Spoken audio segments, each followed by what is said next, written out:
Welcome back to Progressively Incorrect. My name is Dr. Zach Groeschel, and we're going to be talking about educational policy today, specifically around the growing science of learning movement in Australia with Trisha Jha. But first, I have a few announcements for you. Progressively Incorrect is coming to Research Ed in Greenwich, Connecticut for a live recording of this podcast. I will be interviewing a panel consisting of Pedro de Brucker, Tom Sherrington, and Patrice Bain in the keynote space. I hope to see you there. I also wanted to announce that John Catt Educational, which sponsors this podcast, is hosting its Cognitive Science and Education Conference in May of 2024. I will be presenting on the science of effective explanations, and several friends of Progressively Incorrect are confirmed to present, such as Adam Boxer and Jade Pierce. John Catt Educational publishes some of the best books in education, including Jade Pierce's latest book she's co-authored with Isaac Moore, Desirable Difficulties in Action. So, lots of things coming your way, but let's get to this episode. Today, we are going to be diving into two important science of learning policy documents that are being passed around on social media lately, and which were authored by the always excellent Trisha Jha. Trisha and I will talk about how romantic education often stands in opposition to key concepts from the science of learning, and what a small group of evidence-informed educators, like you and me, are doing about it. So, let's get to it, shall we? Trisha Jha, welcome to Progressively Incorrect. I've been waiting for a long time to have you on this show. How are you doing? I'm well, thanks, Zach. It's a lovely day in Wellington, New Zealand, where I currently am, and I'm really keen to be here. Nice. And you're not from New Zealand, right? Where are you from? No, I work for an organisation that's based in Sydney, Australia, although personally I am based in a town called Ballarat, which is about an hour and a half outside of Melbourne, which is Australia's second largest city. And I'll be honest, the only reason I know where that is because I read Greg Ashman's blogs. Do you know him? Any connection to Greg Ashman or? Yeah. So I do know Greg. I've known Greg for about I think about 9 years now. Because he is the person who's responsible for bringing the Research Ed conferences to Australia. And the first one of those was held in 2015. And I vividly remember going to that conference for the first time. And I was actually a researcher before I became a teacher, and now I'm back in research. So a lot of people tend to start with teaching and then go into research, but I have kind of gone a full circle. But I remember as a young researcher, I used to work. I was actually at the Centre for Independent Studies, where I currently work now, in an earlier iteration, working in the education program there. And my colleague, Jen, who was running the program, that's Jennifer Buckingham for any of the science of reading nerds out there, she said, let's go along to this conference. It's all about research and education, and it's basically a space for teachers and leaders and researchers to get together and sort of talk to each other and find out about what everyone's doing. And I remember going to that first conference and just being blown away at the fact that so many teachers had given up their Saturday to go to this conference and hear about the research, and the way that so many teachers were engaging with research and evidence in a way that sort of, from an outsider to education, I'd been only working in the education program for a very brief time at that point, realizing that this was a real movement. And I remember Tom Bennett giving one of the opening keynotes for, I think, the keynote, talking about what he called folk teaching, and how teaching has historically just been based on, I guess, this set of assumptions around what good teaching looks like, what means students learn, and how we should teach as a consequence. And he said that the purpose of Research Ed was a way to, I guess, try to dispel some of those myths. And instead of it being about folk teaching, we talk about teaching in an evidence-informed and research-informed way. So that kind of did two things. It helped me understand, I suppose, where the debate was heading within education, that it was not so much going to be about I guess, big picture structural reforms, things like school choice and charter schools, although those are still issues. It was going to be more about things like that. But it also was the thing that probably made me think that maybe I could go into teaching, which I subsequently did a couple of years later via the Teach for Australia program. Excellent. And listeners should know, I guess I should take this opportunity to say that this show, Progressively Incorrect, is going to be holding a live episode at Research Ed Greenwich in Connecticut in just a few weeks from the recording of this. So I'm a huge fan of Research Ed. And I did not know that you started before as a researcher. What were your research interests? So when I was at the CIS the first time, I sort of started on some areas around sort of social policy and then gradually moved into looking at childcare funding and early education, sort of was kind of edging closer to education. And then I started working under Jennifer Buckingham, who was leading the education program at the time. So she had at that stage been working in and around education for a long time, particularly it was driven by what she observed as kind of gaps in boys' educational outcomes compared to girls, and this was as early as the 1990s, and that sort of led her to pursue looking at early reading instruction in particular. But at the same time, we were looking at some of the big policy issues that were happening at the time, which, like I said before, kind of really related to that big picture stuff around how we fund schools, how we regulate schools. In Australia, we have a really strong non-government sector. About a third of students and growing probably attend non-government schools, which do, unlike in the I think in most parts of the United States, they do receive government funding just on a sliding scale.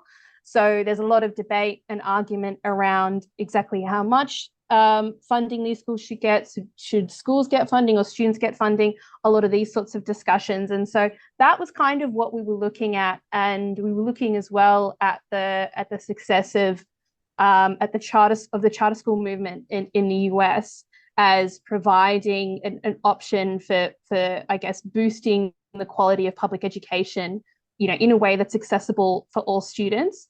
And then I know that obviously one of the big relationships that with Teach for America was a lot of their I can't remember what they call them, but Teach for Australia calls people who do the program associates, and so their equivalent, a lot of those people would work in charter schools, and so I got to learn about the Teach for America program, and I knew that we had an Australian equivalent, and again really focused on those issues of educational equity for disadvantaged students. Educational equity probably looks and disadvantage probably looks a little bit different in Australia to the way it does in the US. Like we don't necessarily have urban high poverty areas. We kind of have like a sliding scale of the closer you are to the inner city, the better off you are, and pretty much everything out from there is more and more disadvantaged from a socioeconomic and educational standpoint. So looking at, I suppose that's sort of how I got into, that's sort of some of the educational issues I was looking at the time, but also I guess what inspired me to uproot my life, which was at that point in Sydney, and move to a town that's called Horsham, which is a town of about 20,000 people, halfway between Melbourne and Adelaide, and work in a secondary school there, teaching Spanish and humanities, so history, social studies, that sort of thing.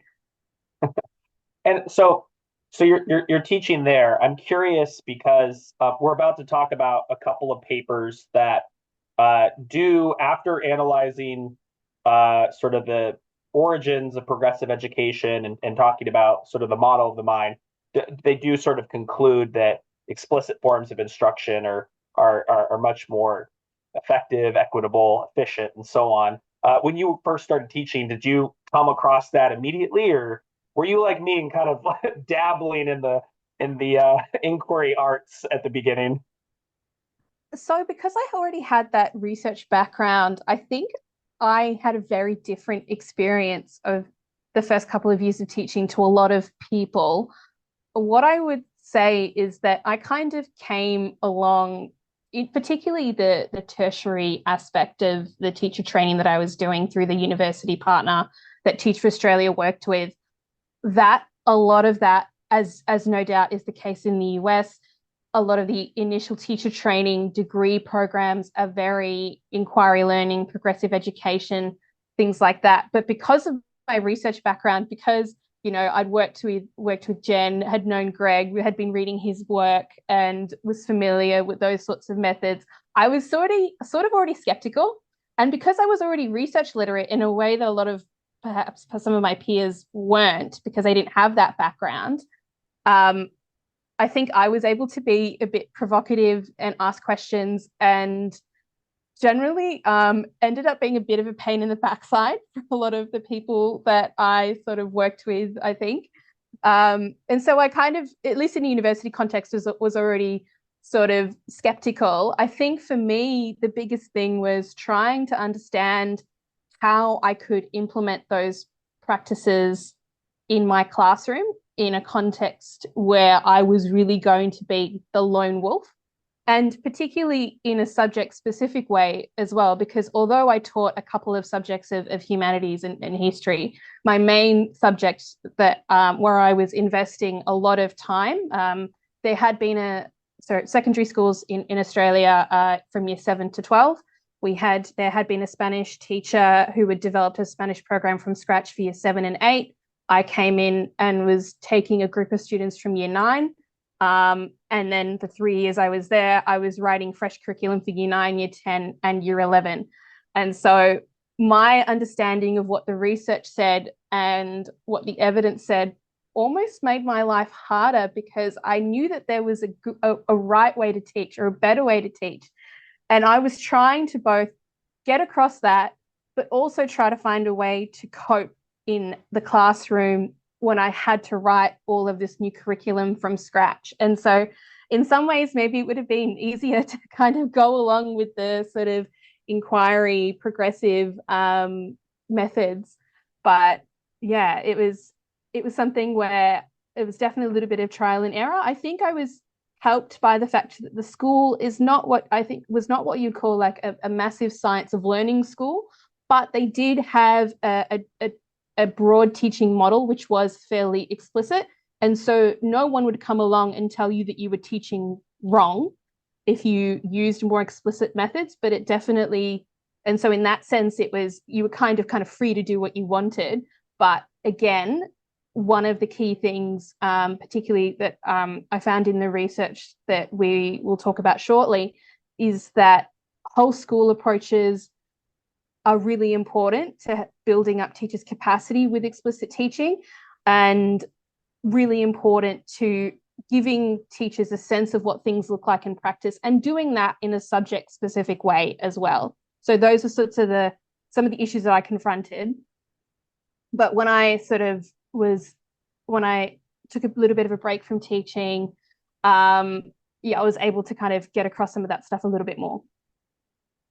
I love it. So now you're at the CIS, which .org.au, which Yes. which has a bunch of really great papers that have been on this show. The Swellers Why Inquiry Learning, Inquiry-Based Approaches Harm Learning, the 7 Myths paper by Sarah Powell and colleagues have been on this show.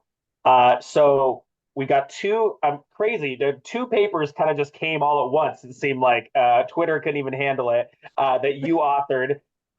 Let's start with the first one. People that are following along, these are in the show notes. So we're talking about the first paper, and it starts with talking really about kind of the origins of progressive education. I've not really done a good job of explaining that on this show, I don't think. I think I just kind of talk about Rousseau and Dewey kind of sometimes. Can you maybe tell us about what you learned when you did that kind of literature review? What you learned when you traced the origins of progressive education? So it's part of what I'm most excited about with this paper, and it's the thing that a lot of people have commented to me about it, because a lot of the people who've read my papers have been sort of science of learning oriented. Some of the, I guess, scientific concepts and the link to explicit teaching was already quite familiar, but they said specifically that the historical lens of, I guess, the philosophical aspects of education, how that's changed over history, how that informs a lot of the progressive beliefs and approaches that we have today. They found that to be really important way to fill in their gaps in their knowledge. So I suppose the first thing that I discovered, and I'm going to kind of go chronologically, is that there's an assumption that our model of a contemporary model of education, and a lot of progressive advocates will say this, it's all based in this 18th, 19th century industrial revolution model where they just needed to, de-individualize the kids, and they had to, give them this harsh discipline so that they would go and be good little workers for the regime, essentially. And what I found is that when I looked at the goals of our current system, which is a lot about trying to develop students who are capable of thriving in modern society, whether that's they've got the requisite skills to go out and contribute to the economy, whether that's having the knowledge to contribute to, I guess, civic debates and things like voting and those active forms of citizenship, or whether it's about making kind of unique cultural contributions and understanding their world and being literate in some of the important parts of their world. These sorts of ideas didn't actually come from that factory model. They actually were a lot older, as from like what you said, Rousseau. And Rousseau in particular talked a lot about how modern education, or what they called modern education, obviously for us it's now hundreds of years ago, but for them modern education was about this process of children, I guess, coming into their own by pursuing their interests and being able to develop in more or less a naturalistic setting. And his logic, writing, from the perspective of when he was writing, was a lot of debates around the nature of the state and the relationship between citizens or subjects. That democratization debate that was in the beginning, that was really the kind of concept in which this was happening. So you can sort of draw a straight line between that, I guess, the goal of education as it was then, which was this idea that we need an education system that was going to produce people who would be capable and of I guess, exercising democratic rights, but also when we look at it today, the thing that I think a lot of people maybe missed about Rousseau is that his specific book, Emile, is really just about the education of a noble boy. And it's a boy as well. It's not a girl. So, or it's not something that's gender neutral. So you got to see it very much in the product in terms of what it was saying about the time. And so I think we probably need to think about, well, we can sort of say that we would generally agree with the goals of progressive education, but what is really the best way of achieving those goals? That's something that I come to slightly later in the paper, but that was sort of the first thing that I really learned, and that really interested me, that the democratic element of where progressive education came from. I think there was two things that really kind of blew my mind. One was actually, and I'm just going to say the controversial bit at first, is that I think Dewey kind of gets a bit of a bad rap. And I think part of that is actually not because of what Dewey himself said and did. It's actually about how people have interpreted him in the modern day. So Dewey was part of this movement that grew in the 18th and 19th century. He was working in the late 19th and early 20th centuries, that really started to take education seriously. And Dewey himself was actually quite open in saying that he wanted to come across what he called an educational science. And that's part of what drove him in opening his demonstration school. And he believed that you should develop theories about education, you should put them into practice, you should test them, you should use the information that you gather from that experience to go back and refine the theory, which is essentially a form of the scientific method. And he was very open in saying that he believed that. So I suppose in that sense, you can see, like, a lot of people call Dewey the father of progressive education, but I think in many ways you could call him the father of educational science because he had that approach. And what's interesting to me is the way that, I guess, modern day people or modern day academics or people who would ally themselves with Dewey and his work are very much interested in the theory part of what he was saying. So some of the theories that he had around students and how they learn and things like that, but less so, I guess, on his overall philosophy of education, which I guess was much more scientifically based than modern people would give him credit for. One of the other things I found really interesting was looking at rote learning. So this is something that has, a terrible reputation these days. And people just think of rote learning as being something that you mindlessly memorize, which in a way that's disconnected from broader context. And pretty much all progressive educationalists throughout, from Rousseau through to Dewey and beyond, had this really clear disdain for rote learning. And when you look at some of the things that were being described in classrooms at the time, which is, just things like, one example from the late 19th century is just memorizing all of the US states and their capitals.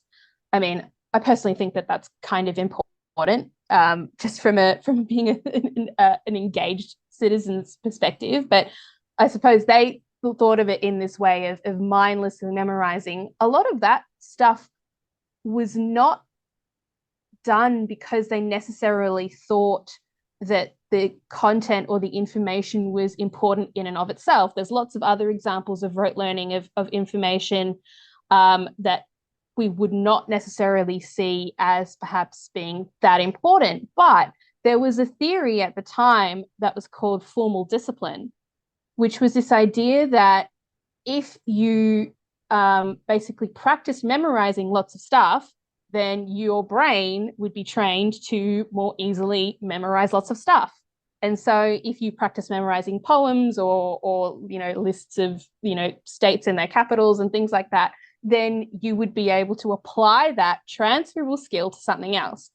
Now, this is something that I found really fascinating because we actually still believe that in many cases in the education section, in the education industry. We just don't believe that about memory specifically.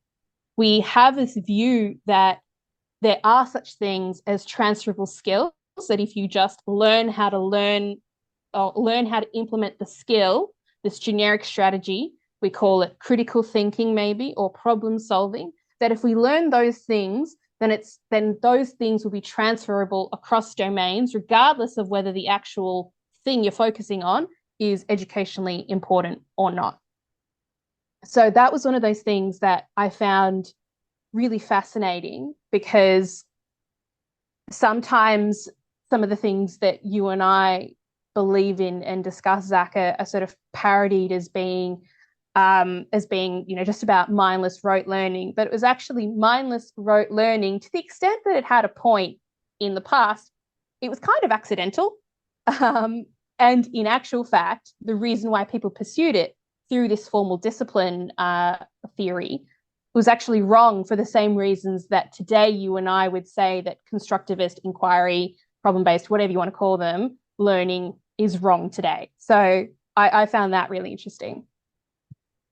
Yeah, that whole section it is really great. I want people to check out the first part of the paper and stick with it, because it's like that's the first kind of column, and then you move on to the next part, which are like 4 key concepts from cognitive science.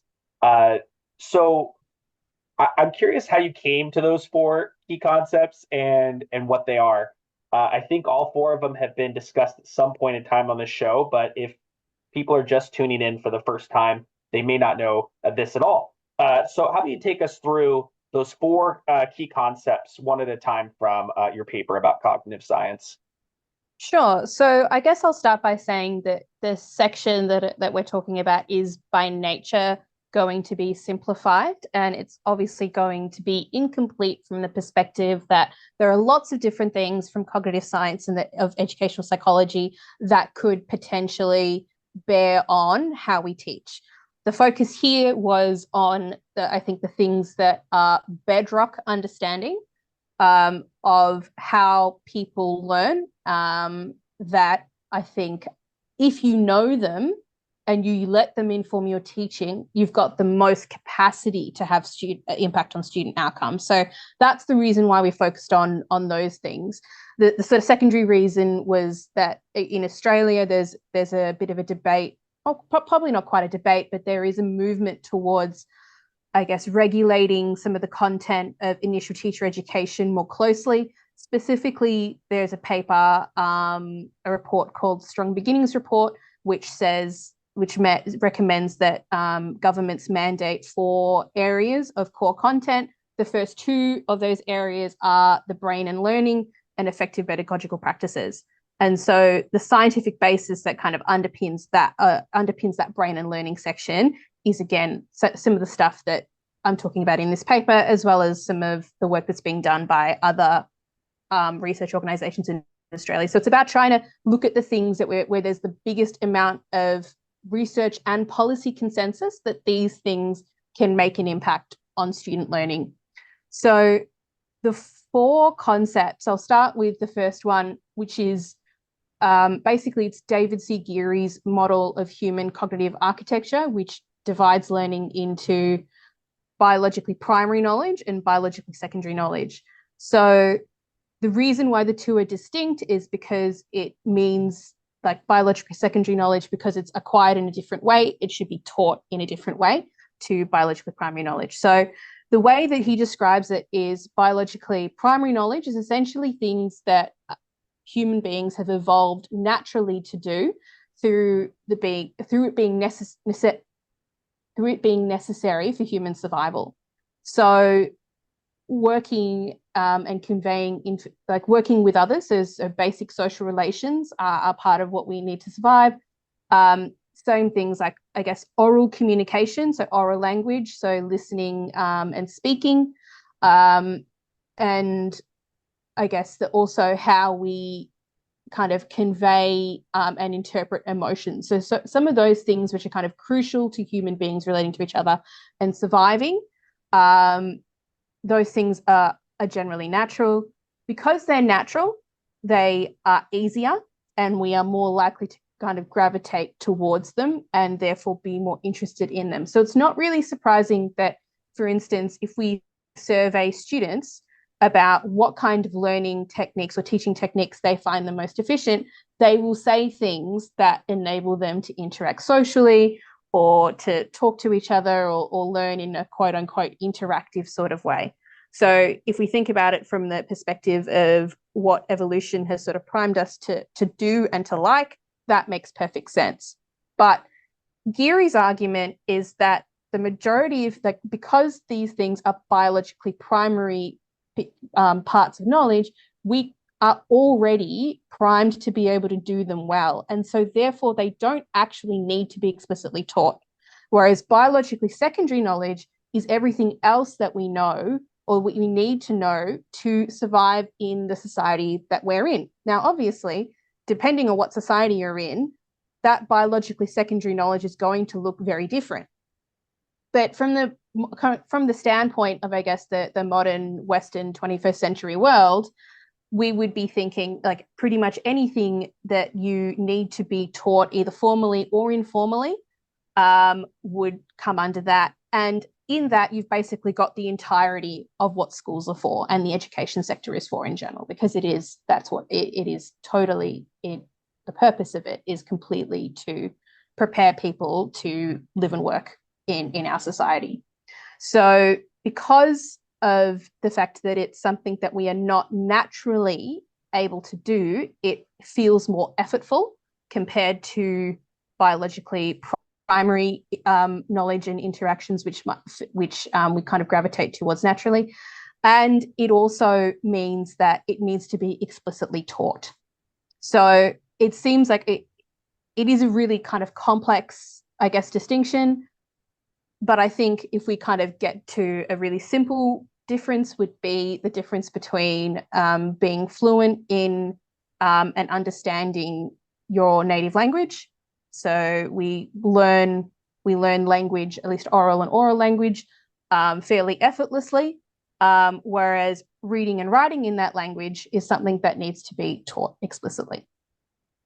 So, and that's becoming, like, I think, more accepted, just the reading part. I don't think a lot of people will refer to Geary's theory when they say, like, reading is not a natural skill, but oral language is.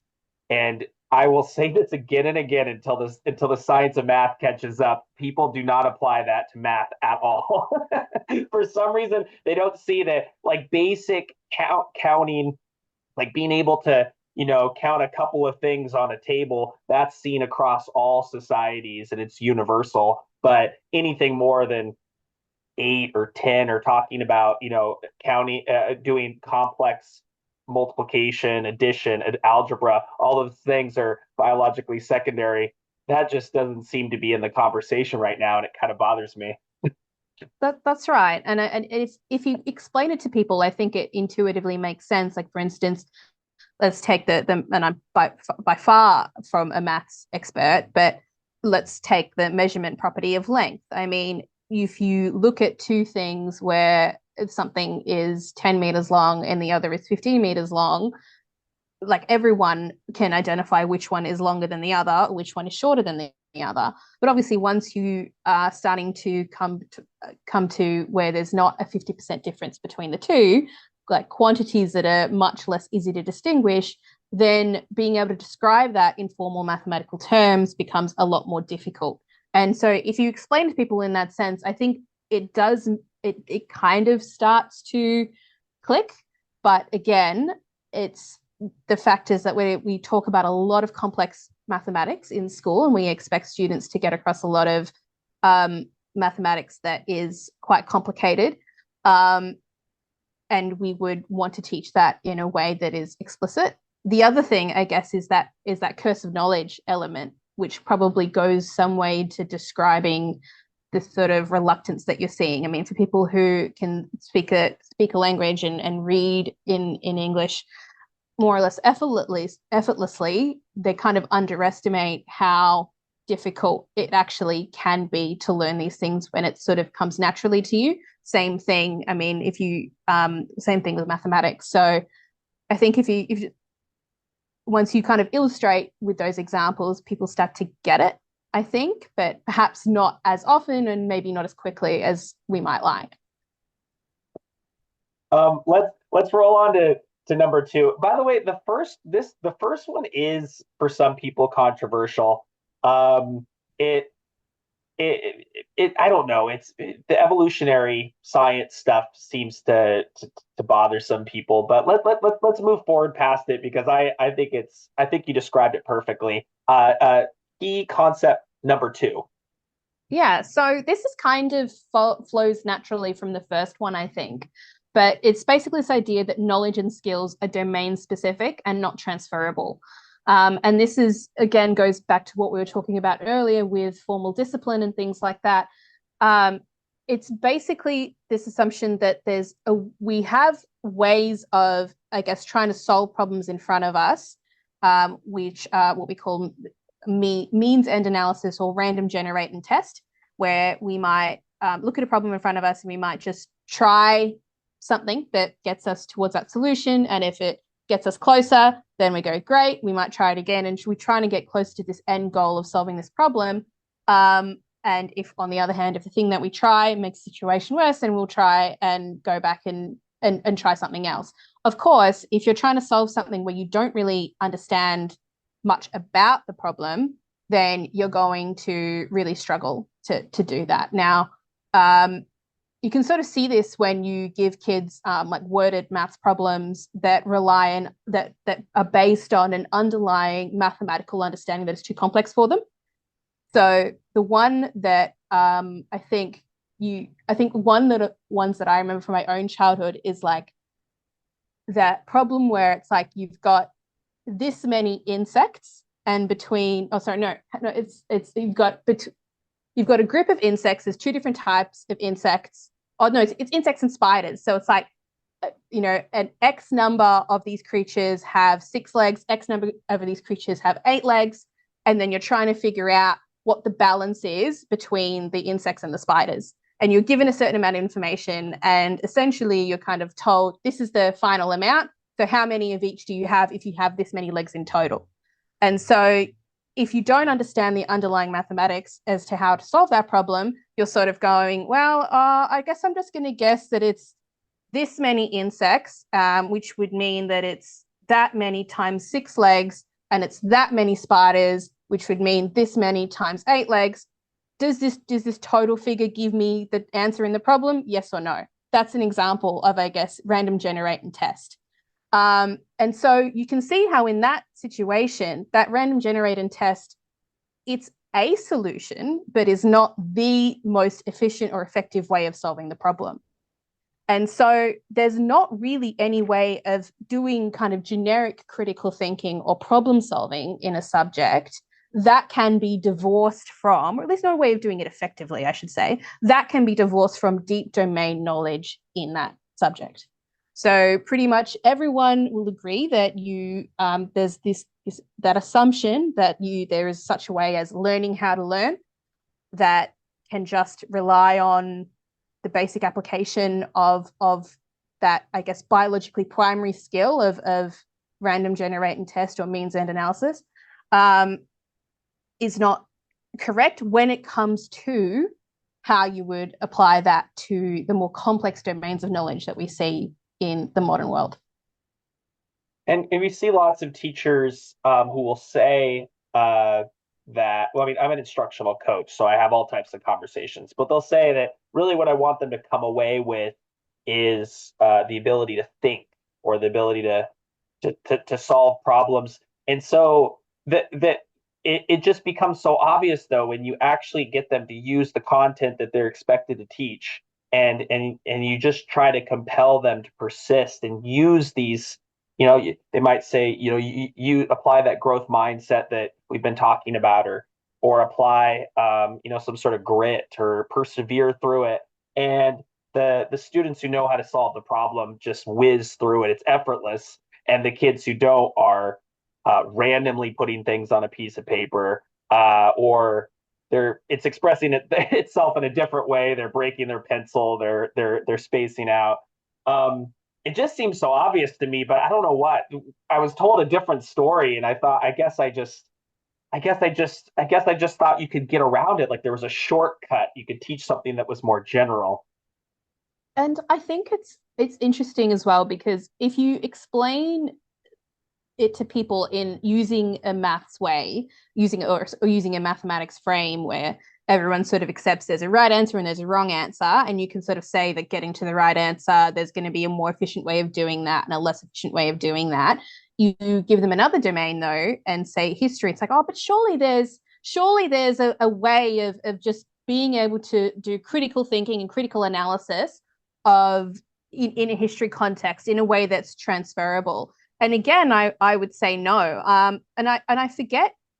I've tried to track this blog post down since I first saw it, and I haven't had any luck. But it was from like I think it was an English, as in from England, teacher who was a history teacher who reproduced a letter, a source that was an assessment of a king.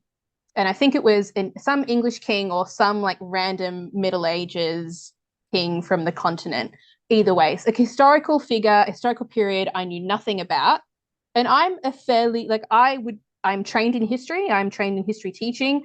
If someone should be able to make head or tail of this source and be able to critically analyze it, it should be me. And yet I read this, and essentially the question was, is this an accurate summary of this king? And you read it and you've got no clue. If you don't know something about the content and the specific historical period in question. Now, he does something very similar, and he writes out basically similarly a discussion of some contemporary assessment of Adolf Hitler, who is a historical figure that a lot of people know a lot more about. And the source in question is basically a propaganda piece. So you read it and you immediately can tell that this is not correct. And he said, well, actually, someone who knew as much about the historical period in the first source would be able to tell that they're actually quite similar. They're basically both elements of propaganda in the sense that they're elevating and, emphasizing the good bits, completely ignoring the bad bits, and so on. And that to me just showed that your source analysis is a narrow history teacher lens. Your source analysis is only going to be as good as your knowledge of the history. And this idea that you can sort of think critically about a period, even in the domain of history, if you don't know anything about that period versus a period you do know really well, you're just not going to be able to do it in the same way. Wow. Well, let's keep chugging along, but I'm loving this discussion. I have so many things to say. Let's go to the third out of the four key concepts from cognitive science. Sure. I might just group 3 and 4 together because I think number 4, which is cognitive load theory, is kind of the more the instructional end of the discussions around working memory and long-term memory. So we'll just focus on the bits that I think are the bits that are most relevant to, I think, the teaching and learning, recognizing there's a lot of discussions around some of the intricacies of the theory. I just wanted to put that out there, but we'll focus on the big picture. So I suppose this idea of working memory and long-term memory, that model of there being a distinction between the two, where the primary memory or the short-term memory, what was short-term memory, working memory, whatever you want to call it, is really limited. But there is another type of memory, long-term memory, that is effectively limitless. That idea dates back to as early as 1890. So people who have studied, obviously the sophistication of the techniques is much less in 1890 than it is now. People who have studied the memory developed that theory or that model, and that's quite an old one. So contemporary scholarship definitely affirms that there is a limited primary memory, which is called working memory, and that it's reliant on an effectively limitless store called long-term memory. Now, basically, the reason why this distinction is important is because everything that we do, in our working memory, our mental workspace, is dependent on our long-term memory, as well as the fact that it is incredibly limited. So we can, some estimates have it up to 7 pieces. Other estimates revise that down to 4. So between 4 to 7 unique pieces of information that can be held. And they can be held for no longer than about 20 or 30 seconds without needing some sort of rehearsal. So the obvious answer is, if you're trying to, someone's trying to tell you a phone number that's about 10 digits long, you're probably going to struggle to remember that the first time around, because it's a total of 10 digits. That's a lot more than the 4 to 7 pieces of information that you can hold for longer than 20 seconds. So it kind of, and Daniel Willingham has this great explanation in his book, Why Don't Students Like School, about why this is. He's basically just sort of saying, well, it makes sense because we wouldn't want to remember everything that we've ever encountered in the same level of detail. But your brain basically says that if I am exposed to something and I think about it, and I practice it and I work with it and I do stuff with that information, then I'm probably going to want to use it again later. And so it's the fact that working memory acts as a funnel to long-term memory that is really, I think, one of the most important things that teachers need to know, because it informs how we teach students, which goes to that idea of cognitive load theory, which I know has been discussed on the pod before. But essentially, the key concept of cognitive load theory is not about trying to reduce the load, because if you reduce the load, then you wouldn't learn anything, but trying to optimize the load, realizing that the learning new information is going to be effortful. It is going to it is going to demand effort on the part of your working memory. But if that information is divided up properly, divided sequentially, is practiced, and is done in a way that is adequately references the store of information that already exists in long-term memory, then that provides an effective path to learning. So it's interesting as well, because I think one of the people, there's an assumption in the modern day as well that we can sort of train our working memory, and we could just learn to memorize things better, which again goes back to that formal discipline idea. But it just shows that you can't really game long-term memory. There's only you can't really game short-term your working memory. There's only really one way of strengthening your working memory, and that is to improve what is stored in your long-term memory, and to improve your capacity for recall or retrieval through fluency.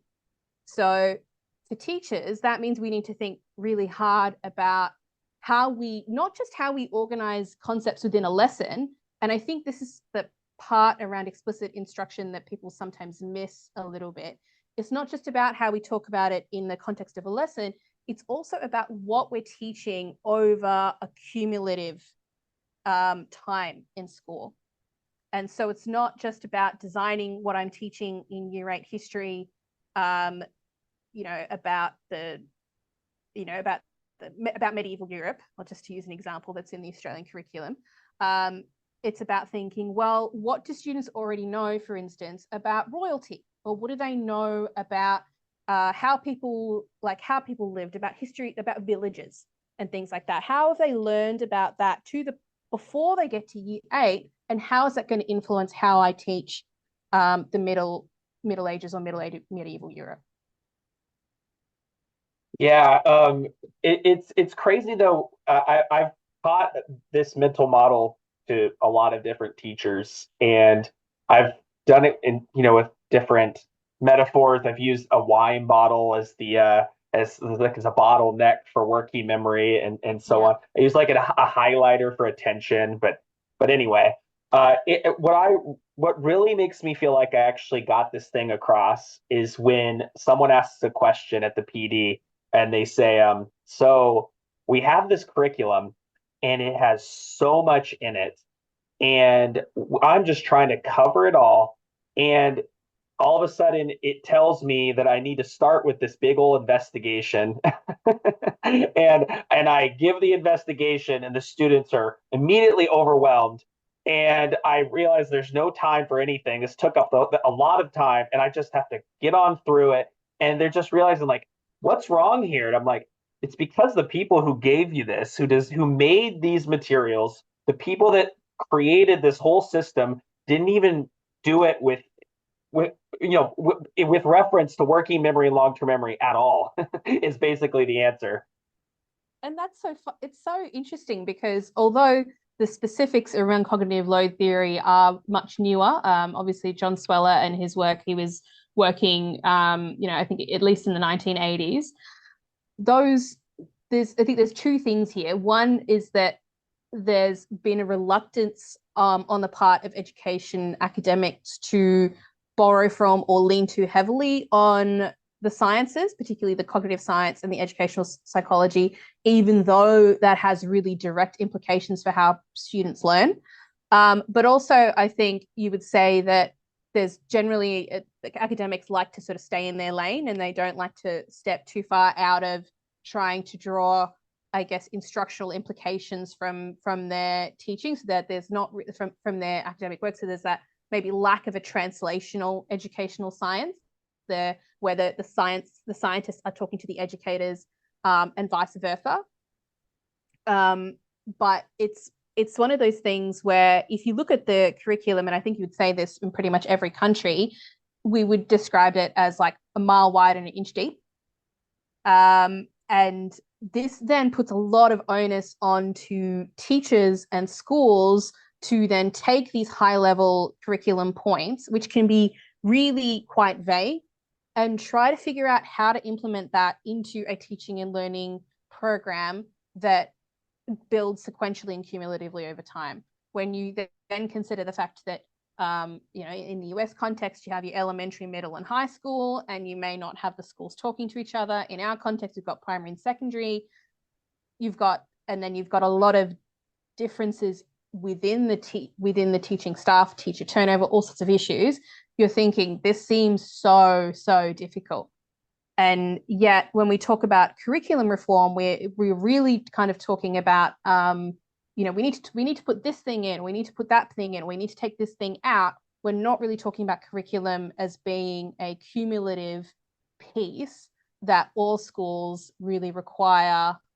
Maybe it's not necessarily your department of education or your educational districts, but someone needs to do the work. Someone needs to do the work at a scalable level to ensure that teachers aren't standing there in their schools reinventing the wheel on curriculum, because it is so critical to learning.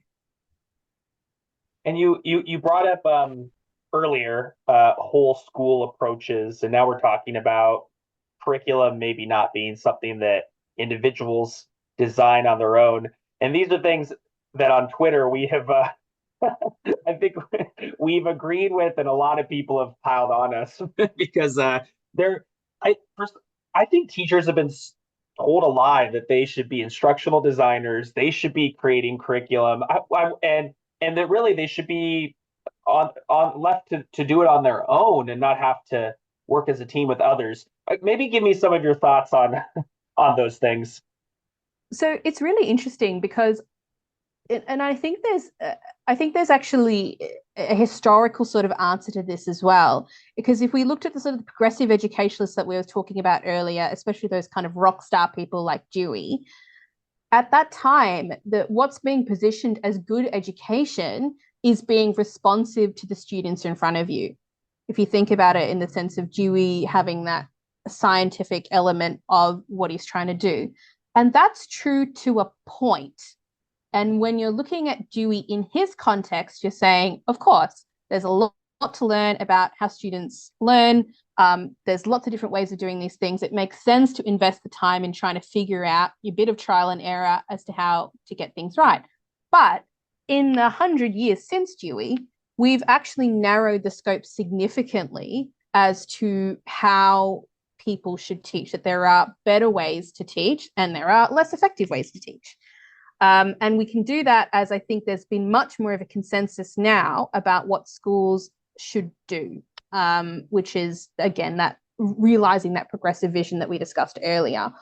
But because the teaching profession and the education, I guess, I don't want to quite call it the word industry, but that, I guess, milieu of people who work at teacher training colleges or universities and who are training teachers, what is being told, the stories and the messages that are being told, even through like Hollywood. There was this great piece by Roman Pondicio the other day of I think he's American Enterprise Institute, where he basically talked about the fact that Hollywood strict teachers are always portrayed really negatively. But, your Dead Poets Society type teachers, like always, really, really popular. And the reverse is true for coaches. So it's just a bit of a sidebar. But if you look at it in that sense, you can see how that idea of, well, my job is to work with the students in front of me, that idea lends itself to an individualistic conception of curriculum. This idea that the 20 kids in front of me, the 30 kids in front of me are so unique and different, and what their needs are so unique and different, that I, as a teacher that knows them, need to be able to write a curriculum in a way that services their needs, which is frankly not the case in a mass, and it should not be the case, and this is E.D. Hirsch's argument, in a mass public school system, which is the norm in pretty much every Western country. Yeah. And I think that this view makes it so that, people would say it's fine to sort of not have structured materials. It's in the behavior world that really schools having things like scripted interactions in the hallways. Everyone stands at the door. Everyone does the same thing at transitions with the do now. That these things make everything seem like it's a prison or something. When all it does is just make the the school really efficient and the students like have a predictable environment so that, voila, the kids that really get triggered by, not having predictability aren't triggered and they're included in the school. But that's another thing. Oh, it's very interesting. Yeah, there's a lot of the people that would claim to be progressive educators end up, in many cases unwittingly, adopting methods or advocating methods that end up being not progressive because they're not inclusive of the diversity of students in front of us, particularly students that may come to school with, as you said, like a whole bunch of different neurodivergences that may affect their ability to engage in different sorts of classrooms, but also students that come with less kind of educational advantages, less cultural capital and educational capital. Inquiry learning for them looks very different to inquiry learning for a kid that's grown up whose parents are both professors.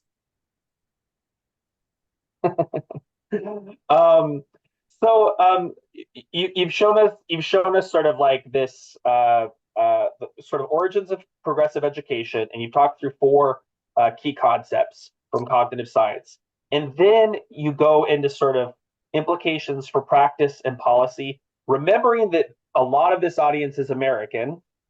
Maybe break it down for us, kind of what you thought the implications are for Australia.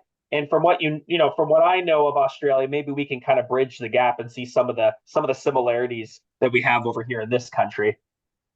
Yeah, so I mean, I think one of the biggest similarities is that we're both federal systems. So we've got a system of state governments and a federal government. And historically, the federal government has been the weaker power when it comes to regulating education. It's primarily in the US context, education has been seen as a district and a state level thing, whereas in our constitution, education is explicitly explicitly a state, again, a state matter. But perhaps I think maybe our constitutional debates are a little bit less crazy than yours. So it's sort of, more power has gone to the federal government and people have just sort of dealt with it. So what it does mean, though, is that in our case, we've got a lot of money for education comes from the federal government. But in terms of holding states to standards, that sort of needs to be agreed to with all of the states and territories involved, which becomes complicated because the states and territories in turn, through the fact that they run education systems themselves, we don't have districts, so we just have states that run their departments. They also have the responsibility for things like curriculum, for things like teacher professional development requirements. They are in charge of which initial teacher education courses are eligible for registration under that state teacher registration rules. And sort of those things that really have the capacity to impact directly on teaching quality and therefore student outcomes are sort of state level things. So it seems like kind of trite, but the real, I guess, implication is that you need a lot more alignment, but that alignment can't just be to some sort of, I guess, generic middle, which is where things often end up going when they're being negotiated between two different levels of government, is that the alignment actually needs to come at a high level from a science of learning aligned framework. Now, the good news is that the initial teacher education reforms that I mentioned earlier in what's called the Stronger Beginnings report, which specifically mentioned things like the brain and learning and effective pedagogical practices that derive directly from the insights in the brain and learning, those reforms have been agreed to by all Australian education ministers. So the federal education minister, as well as the education ministers for all the states and territories. Now, it kind of makes sense that once they've agreed to these reforms being necessary for incoming graduate teachers, that it makes sense to then find a way to make sure that knowledge is not just staying in the hands of people who might be going through a university degree in 3 years' time, it's also something that we need to work out how to get that into the hands of 300,000 teachers that are already teaching across Australian schools. So that's going to require a lot of action from state governments as well. Thankfully, we've got some Catholic school systems in Australia. So one was the Canberra-Goulburn diocese, which operates across the Australian Capital Territory and New South Wales, regional New South Wales in particular. And they have this program called Catalyst, where they've started with looking at many of the same researchers that we've talked about today and that have been on your podcast in the past. So people like Sweller and Hirsch and Daniel Willingham and things like that. And they've developed a set of 8 big ideas for learning. This then becomes, I guess, the litmus test almost for how they conceive of potentially new additions into what they're doing. They're not just having a set of 8 big ideas, they're also combining that with professional development for all of the teachers in their diocese. So all of those teachers are slowly getting things like instructional coaching and professional development to help build up their skills. And there's that focus on, I guess, the team effort and the system-led effort. More recently, I don't know exactly how it's going to go because they only released it last week, but the Melbourne Archdiocese Catholic Schools, which is much bigger than the previous one that I mentioned, that school system is also undergoing something similar, although because they're much larger, it will be on a bigger scale. And so I guess the thing is that we need to start thinking about how we can get, I guess, that system level work, as well as encouraging schools and making sure we're not just waiting for policymakers to wake up and realize what needs to happen, but making sure the schools and teachers in those schools can also find ways to create change from the bottom up. Yes, and I imagine that from the bottom up, that's meaning organizations similar to Research Ed or organization. Like I was working in the Australian context, working with Think Forward educators. I mean, just folks who are teachers, instructional coaches, working with in partnership with researchers. Starting with what, because I think teachers really do bring a lot of knowledge to this subject. A lot of people know how to teach intuitively, and we're reading this stuff at home. I just wish there was something like this happening in the United States at the same speed I sense it's starting to pick up in Australia. And so that brings us to your second paper, which I think this one's fascinating. I haven't actually read a paper like this before. Tell us about this new paper that's just kind of hot off the presses. Thanks, Zach. So this second paper really, I guess, builds on the ideas in the first one. So that where the first one was all about explaining what the science of learning is and how that's different from previous philosophies of education and explaining how all of that leads to explicit teaching. The second paper was based on interviews and focus groups of 19 educators, so at different stages of implementing science of learning type work in their own classrooms or schools. And the purpose of this was to talk to people who were already somewhat aware of the science of learning and explicit teaching, find out what motivated them to pursue this way of teaching.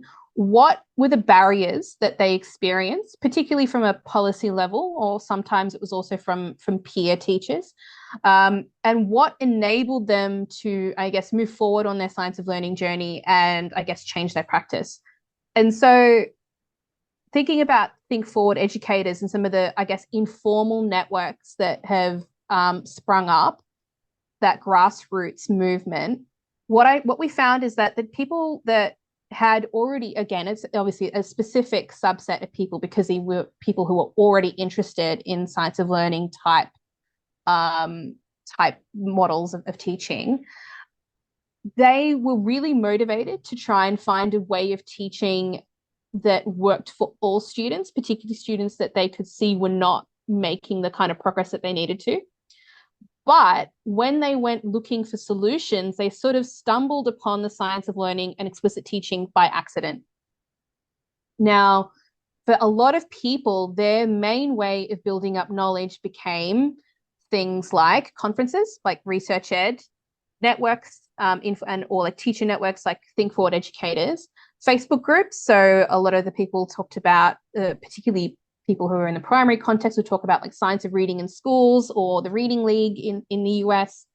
Podcasts, obviously, a big one, a big example of that would be something like Sold a Story, which is just huge, but also podcasts led by teachers like yourself, that are looking at some of these research areas, and then reading books by some of the experts that we've talked about before. But this is like, I'm not trying to downplay what these teachers have achieved, but I think you can agree that that doesn't represent an effective way to learn about this massive body of work, that it's complicated enough to learn about it, and then trying to put it into practice is so much more difficult again. And so it's really great that we've got these amazing, people are so motivated, like the hundreds of people that go to Research Ed on a Saturday. It's great that people are so motivated, but, from a policy perspective, I'm also thinking, like, frankly, this is kind of insane that these teachers there's this knowledge out there about best practice, and yet they basically have to discovery learn their way into it. And I think I think this is true in Australia, is that a lot of the voices that we want to hear from are effectively silenced because many teachers don't have the right for public commentary, for professional comment, which I think is really, really disgraceful in a lot of ways. Yeah, so that's definitely true. Like, and it's really hard as well for independent researchers to get access to state schools to do research.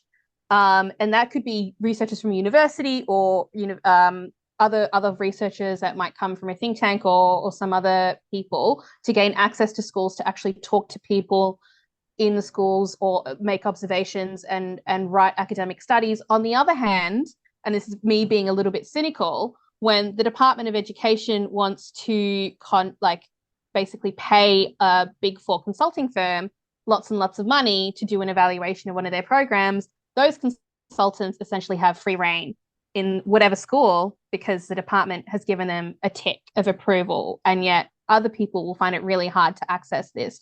What it also means is that because of those restrictions that apply to state or public school teachers, a lot of the people you have speaking out are people in independent schools. And the trouble with that is not because there's anything wrong with them, but because it provides a really easy excuse for people to dismiss what they're saying, because people are just like, oh, but they're an independent school, they charge fees, they're really well resourced, blah, blah, blah, blah, blah. They only service rich kids, they can expel kids.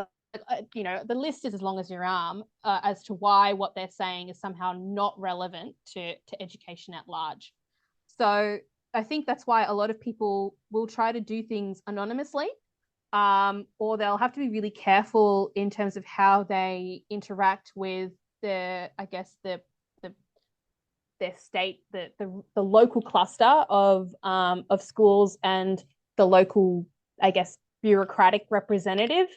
But a lot of them will find as well that, particularly in the reading space, is that if they're trying to embark on structured literacy, a structured literacy journey in early reading, and the person that they work with within the Department of Education either doesn't know about it or doesn't like it, then they will end up having to fight an uphill battle, not just to bring their staff along and get the professional reading out there, build up the capacity, build up the skill among their staff. They're fighting this other battle as well with the Department of Education, trying to, sneakily hide what they're doing, or just finding other ways to kind of tick the departmental box without detracting from the real change that they want to make. And it's really sad that we're finding that, teachers' time is so precious. We know that we've got huge issues with burnout in the profession, at least in Australia. And we know that school leadership in particular is a really tough job, and some leaders are being put into positions where they don't just have to lead their staff, they also have to fight the government. So it's absurd.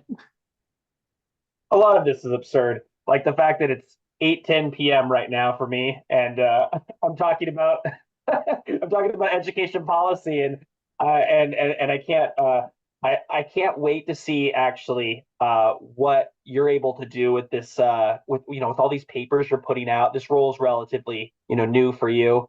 I wish you the best with that. I thought this discussion was great. I'm sure the listeners did too. You're welcome back on anytime on a Progressively Incorrect. I hope I hope we get to work on something together. Do you have any last things you want to say to listeners before we sign out here? That's a good question. I think for me, I guess, is almost a little bit of just trying to put something out there that I maybe didn't quite get in the papers, because obviously the papers are all about trying to encourage policymakers to rethink this idea. But I guess when I want to make it clear to teachers in particular that when I'm advocating for the science of learning as being the foundation for teaching and how we think about student learning, how we think about teaching, it's not about creating like some, I guess, stale, independent checklist of the ways that teachers should teach. And it's not about being prescriptive and saying this is the science of learning way and therefore you can do it and this isn't and therefore you can't. I do try to emphasize, particularly I think curriculum is one area, and the other area is, I guess, the domain specificity of the way that explicit teaching principles will look in different subjects. I want to emphasize that there is a dialogic element to making the science of learning work and be impactful in a school context. So it's not about trying to say that this is the right way, this is the wrong way. It is, I guess, trying to position the science of learning as being a disposition in terms of how we approach teaching. So we're not just looking at there's so much education research out there, or stuff that claims to be education, that claims to be research and evidence-based. You can, technically you could say that anything in a journal article is research-based when a lot of it is not what we would consider robust research that is applicable to teaching. And so it's about developing teachers' literacy around the science of, particularly the cognitive science, so that when someone comes along telling them, we're going to have this new fancy thing, look at all these bells and whistles, it comes with all this professional development, oh, look, it comes with this shiny app, or all those sorts of things that we know have a tendency to really distract governments or education districts. That teachers have that ability to say, well, actually, I know this about working memory. And to me, it seems like this particular way, this thing that I'm being sold will actually overload my students' working memory. On the other hand, you could also say, but this claims that it's going to increase students' critical thinking skills, but I know that the students' critical thinking skills is going to be based on their knowledge in their domain. So I'm not going to do this if it's going to take away from my ability to build up students' knowledge in the course of the year. And so I would like to, I guess, my goal really is to equip teachers with that knowledge, to be, I guess, be professionals in the sense that they can be skeptical of the things that people are putting out there. But then also having, combining that knowledge with that professional judgment that comes from the context in which they're working in, to, I guess, find a better way forward for the students. And with that, we're going to sign out here. Trisha Jha, I really appreciate you coming on the show. Take care. Thank you so much, Zach. It's been great to be here.